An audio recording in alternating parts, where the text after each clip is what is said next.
Programang ito ay rated SPG, striktong patnubay at gabay ng magulang ang kailangan.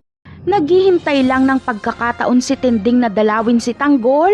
Sa ngayon ay nag-iipon pa siya ng pera at pinapalamig ang sitwasyon para hindi malaman ni Rigor. Hindi sasama si Marites sa pagdalaw kay Tanggol dahil makakahalata si Rigor.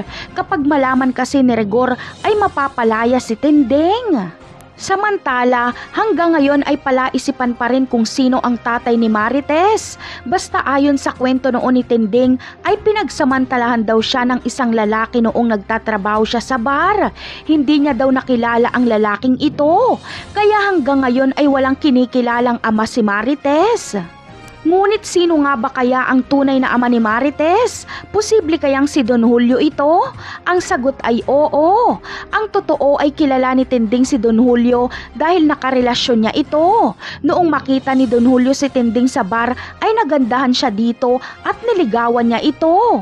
Hanggang sa dumating ang araw na nabuntis si Tinding at dito ay nadiskubre ni Tinding na mga iligal ang negosyo ni Don Julio kaya nagpakalayo-layo siya dito.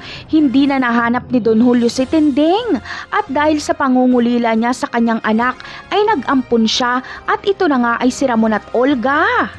Ngunit magkikita pa kaya si Don Julio at Tinding at makikilala ni Marites ang kanyang ama?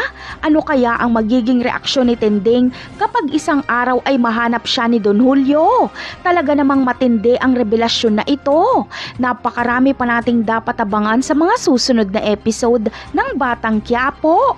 Paalam!